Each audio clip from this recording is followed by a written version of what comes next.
ગણપતિ આવ્યા ને, ગણપતિએ શું કર્યું ભલા માણસ? પ્રથમ પૂજા તમને બધાને ખબર છે ને? હાવ સામાન્ય વાત છે. તમને બધાને ખબર છે કે ગણપતિએ એની મા અને બાપને પ્રદક્ષિણા કરી ને. શિવકથામાં એવું આવે છે ને, આપણે ગણપતિને સમજીએ, ગણપતિના પ્રસંગને સમજીએ તો આપણો ધર્મ આપણે સમજાય. ધર્મ એટલે શું? તમારી ફરજ. ધર્મ એટલે અમારી જેમ ટીલા ટપકા કરી લેવા, ભગવા પર લેવા અને તમે ધર્મને વરી ગયા, એ ખોટી વાત છે. ધર્મ એટલે તમે જે જગ્યાએ છો ને એ જગ્યાએ તમારી જે ફરજ છે ને એ ફરજને બરાબર નિભાવવી, એનું નામ ધર્મ. ને એ ગણપતિ આપને બતાવે છે. આ ગણપતિ આવ્યા છે ને, શું કર્યું? તો કે બે ભાઈના લગ્નની વાત થઈને વિવાદ થયો કે જે આખી ધરતીની પરિક્રમા કરી, પ્રદક્ષિણા કરીને પહેલો આવે ને એના લગ્ન પ્રથમ કરવા. હું આ શિવના પુત્રોને આવો વિવાદ થયો હોય? ભગવાન શિવ, જેને આપણે જગત આખાનો ગુરુ કહીએ છીએ, એના પુત્રો કંઈ આવા લડ્યા હોય? એને કંઈ આવો સંવાદ થયો હોય? એને આવો વિવાદ થયો હોય? પણ આપને સમજાવવા માટે આ કથાઓ છે. અને કાર્તિક સ્વામી મોર લઈને નીકળી ગયા અને ગણપતિએ શિવ અને પાર્વતીને પોતાના માતા પિતાને બેહાડી અને પ્રદક્ષિણા 7 કરી અને એના પ્રથમ લગ્ન થયા. એટલે ભગવાન શિવે ન્યા સહી કરી કે આ માતા પિતાના જે કાંઈ સેવા છે ને એમાં જ 68 તીરથ છે. એટલો ધર્મ સમજાઈ જાય તો ઘરમાં અશાંતિ થાય. પણ આજે આપણે બહુ ભણ્યા છીએ.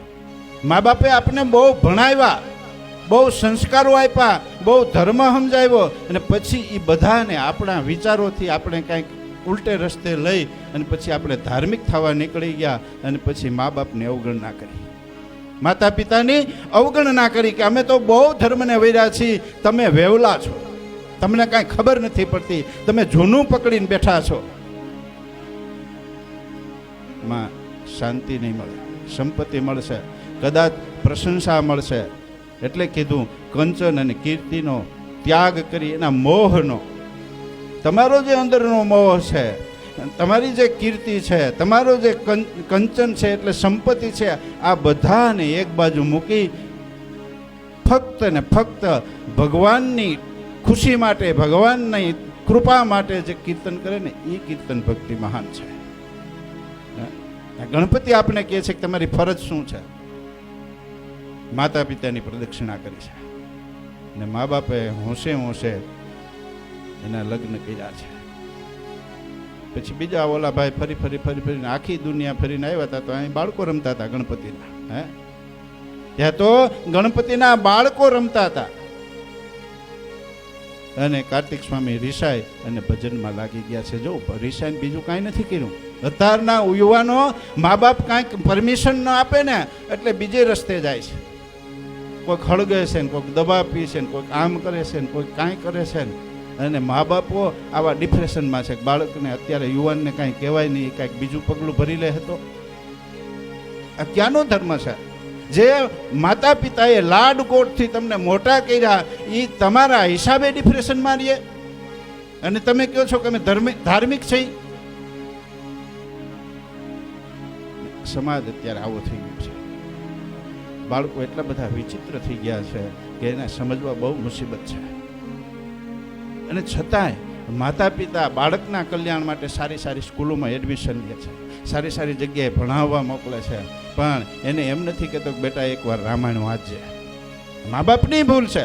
કોઈ દી એમ નથી કીધું કે બેટા એકવાર રામાયણ વાંચજે. એમ નથી કીધું કે બેટા હવે આપણે થોડાક ફ્રી થઈ ગયા છીએ, સાંજે જમી પરવારીને ટીવી જોવો, ક્રિકેટના મેચ જોવો. પણ એમ નહીં કે બેટા એક રામાયણનું પત્તું વાંચીને મને સંભળાવી, તું બહુ ભણ્યો છું. રામાયણ સાંભળી હોય તો એને ખબર પડે કે એક રામ છે ને એના બાપના વચનને ખાતર એના બાપે તો માગ્યું નથી. માં કઈ બોલ્યા છે કે રામ તારા પિતા પાસે મારા વચન લેણા હતા અને મેં માગ્યા એટલે આ બેસુધ થઈ ગયો છે. અને પોતાની પિતાની ખુશી માટે, પોતાની સાવકી માની ખુશી માટે એ રામ છે ને એ આખો વૈભવ છોડી અને જંગલ તરફ નીકળી ગયા છે. એ આપણી સંસ્કૃતિ. અને આજના આપણા બાળકો શું કરે છે? સંસ્કૃતિને મૂકી મા બાપનો કોઈ વિચાર નથી. પોતાના શાંતિ માટે, પોતાના સુખ માટે, પોતાને કાંઈક આમ સગવડો મળે એના માટે ગમે એમ ચાલે છે. પણ મૂળ આપણો દોષ છે. આપણે કોઈ દી એને નથી કીધું બેટા રામાયણમાં આમ છે, હા ધાર્મિક બનજે, ધર્મને વર્જે એમ કીધું છે. પણ ધર્મ એટલે શું ભલા માણસ? આખી જિંદગી અમારી આ તપસ્યાનું અમને એક જ પ્રશ્ન થાય છે કે ધર્મ એટલે શું? હે કેને ધર્મ કેવો? કેટલા બધા સંપ્રદાયો અટાણે ફૂલા ફાયલા છે. હે એમાં આપણે જો ગોટે ચડશું, અટવાહું, તો પછી ધર્મની વ્યાખ્યા કોઈ દી નહીં સમજાય. પણ ટૂંકીને ટચ વ્યાખ્યા એ છે કે તમારી સાંસારિક જે ફરજો છે ને, તમે જે સમાજમાં તમારું ઉત્પન્ન થયો છે, તમે જે સમાજમાં તમારી ઉત્પત્તિ થઈ છે, એ સમાજના જેટલા બંધનો છે, જેટલી ફરજો છે, જેટલા કૌટુંબિક જે કંઈ જવાબદારીઓ છે એને બરાબર નિભાવવી, એને જ ધર્મ કીધો છે. સંસારીઓ માટે એને જ ધર્મ કીધો છે. એને છોડીને તમે ક્યાંક જાઓ એટલે એટલા અટવાહો ની આટી જ્યારે નહીં નીકળે ને જ્યારે ખબર પડશે ને ત્યારે બહુ મોડું થઈ ગયું છે. હા સમજી લેજો, બહુ મોડું થઈ ગયું છે. નહીં મોડું થઈ ગયા પછી તમે ભલે બહારથી ખુશી રહ્યો પણ અંદરથી તમે રડતા હશો, કોઈને બતાવી નહીં શકો. હા કોઈને નહીં બતાવી શકો. કારણ કે આપણું ધર્મનું પહેલું પૂજન ગણપતિ પૂજન છે ભલા માણસ. હે ગણપતિ પૂજન છે આપણા ધર્મનું. ને ગણપતિના ગુણને આપણે જોવાના છે. એના નામને તમે તપાસો, ગુણનો પતિ. ગણપતિ એટલે ગુણનો પતિ.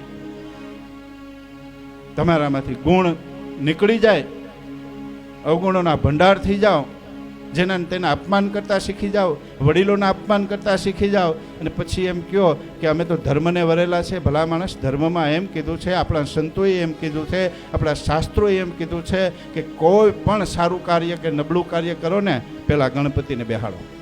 તમારા ગુણોને પહેલાં તમારા હૃદયમાં વાસ કરો. ને એ ગુણોને છોડી, ગણપતિને છોડીને તમે મહાયજ્ઞ કરશો ને તો એ ખોટો છે. એનું ફળ તમને નહીં મળે, એમ શાસ્ત્રો કહે છે. ગણપતિએ શું કર્યું છે તો કે મા બાપને પહેલાં પૂજ્યા છે. તમારા મા બાપ રડતા હોય અને પછી તમે એમ કહો કે અમે ધાર્મિક છે, તો અમે એમાં સહી નથી કરતા. તમે તમારી રીતે છૂટા છો. પણ એક સંત તરીકે, એક સાધુના બાળક તરીકે હું કહું છું કે અમે એમાં સહી નથી કરતા. કારણ તારા મા અને બાપે તારા માટે જે કર્યું છે ને, એના ઉપકારનો બદલો દેવા માટે, એના ઋણમાંથી છૂટવા માટે તારે એને ખુશ કરવાના છે. સાચો ધર્મ એ છે. ગણપતિ આપણને એમ કહે છે ગુણોનો પતિ છે, ગુણનો ભંડાર છે. હે એટલે એની પ્રથમ પૂજા થઈ છે. અને આ જેટલા અત્યારના નવા સંપ્રદાયો, આપણે કોઈની ટીકા નથી કરતા, તમારી ફરજ સમજાવવા માટે આ કહું છું. એની ગણપતિને કાઢી નાખ્યા છે. એની પૂજામાં ક્યાંય ગણપતિ નથી. અને હું તો એ કહું છું કે આપણા વેદને અને શાસ્ત્રને જે છોડે ને એ ધર્મ છે જ. હા એ ખાલી આશ્વાસન છે. કારણ કે ધર્મ છે ને વેદને આધારે હોવો જોઈએ, આપણા શાસ્ત્રોને આધારે હોવો જોઈએ, સંતોના મત પ્રમાણે હોવો જોઈએ. એટલે બાપુએ વ્યાસપીઠ ઉપરથી કીધું કે આપણે જે હાલીએ છીએ એ સંતોના મત પ્રમાણે હાલીએ છીએ, શાસ્ત્રોના જે સિદ્ધાંતો છે એ પ્રમાણે જીવન જીવીએ છીએ. પછી આપણે થોડીક આપણે શાંતિ લઈએ કે ના અમે ધાર્મિક છીએ.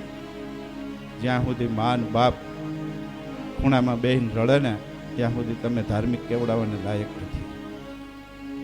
પેલા મા બાપને ખુશ કરો, પછી તમારા કુટુંબની કાંઈક ફિકર કરો. કુટુંબની કાંઈક ફિકર કરો. એથી વધારે તમારી પાસે સમય હોય, એથી વધારે તમને કાંઈક હોય તો પછી તમારા ગામની, તમારા સમાજની ફિકર કરો. અને એથી વધારે તમને કાંઈક આગળ વધવાની ઈચ્છા હોય, પરમાત્માએ તમને કાંઈક સ્ટેમિના આપી હોય, શક્તિ આપી હોય, તો આખા રાષ્ટ્રની, આખા વિશ્વની ફિકર કરો. પણ આ તો તમારા સુખ માટે તમે ક્યાંક ભરાણા છો, એ રોંગ નંબર છે.